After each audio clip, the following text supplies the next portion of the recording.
So tonight at the firehouse, I'm going to make a one-pot rice jambalaya for 6 hungry firefighters. Now this is all the ingredients that you'll need to cook tonight's dinner, but if you want a full detailed list of everything I'm using, check the video description down below.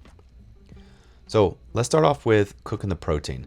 Now the first protein that I'm going to do is a boneless, skinless chicken thigh.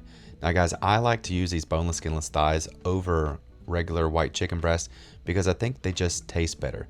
You get a little better flavor out of it. Also, you get a little bit of extra fat from that chicken, which is going to really marry well with that rice later on in the dish as it all kind of comes together.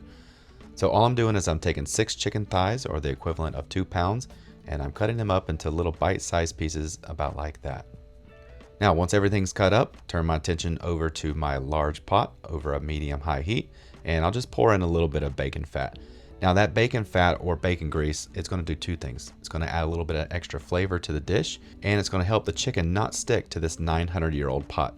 So once everything's warmed up, I go ahead and take the chicken, start sliding it in. As soon as it hits the pan, it starts to sizzle.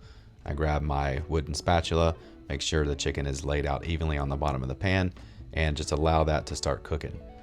Now while that's cooking, I'll turn my attention back over to the cutting board, which is my Conecuh smoked sausage.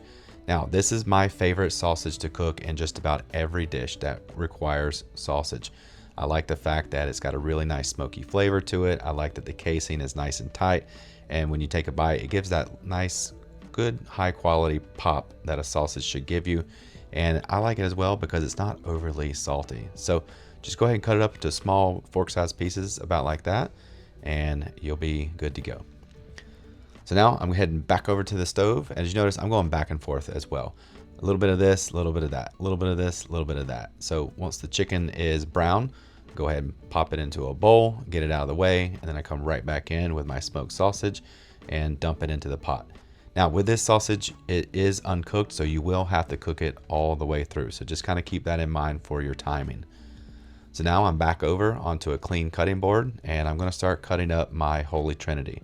So I'm going to start with the celery, which I'm chopping up here, and it's going to give me roughly 1 full cup.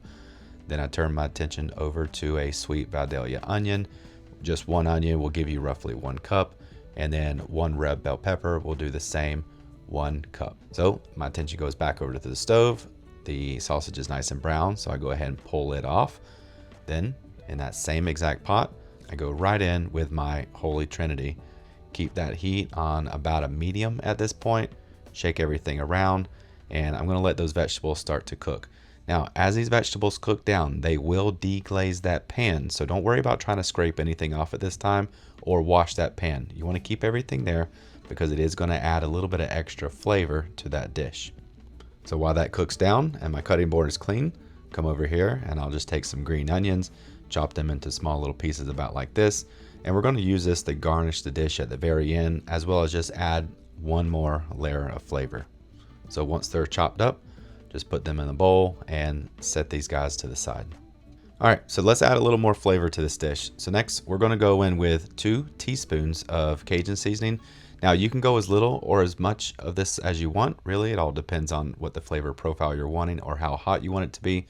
But if you want it to turn out the way we did tonight, which everyone loved it, I would make sure you only go with about 2 teaspoons. Now, once that Cajun seasoning goes in, give everything a really nice stir and kill the heat. So next, I'm going to take 4 cups of water and a couple of these little bouillon cubes, toss it in, give everything a really nice whisk, and that's going to be the liquid that's needed in this dish to make the rice swell as it cooks inside of this pot. So once you're done giving it a little whisk, set it aside, go back to your pot, dump the protein on top of that Holy Trinity blend, give everything a nice little stir, add that water bouillon mixture, toss in 1 can of Rotel diced tomatoes with the hatch chilies, 1 teaspoon of thyme, and give that a stir as you bump your heat up to high. Now as your pot's starting to come up to a boil, take a medium bowl, put in 2 cups of long grain rice, which in this case I use the basmati rice because we had a little bit of that left over from a couple of meals ago.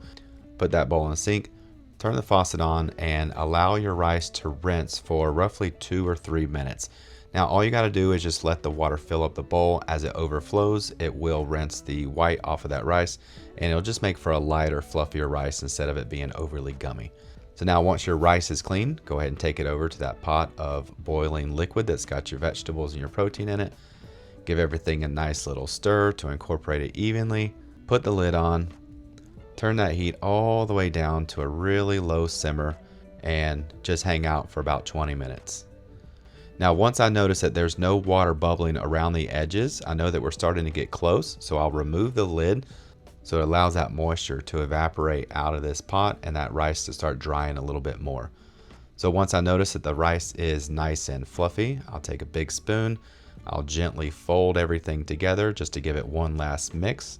Now over to a serving bowl, I scoop about 3 nice sized ladles of that rice jambalaya, come on top with a little bit of my chopped green onion, make my way over to the table, and that right there, guys, is how you cook a one-pot rice jambalaya for 6 hungry firefighters.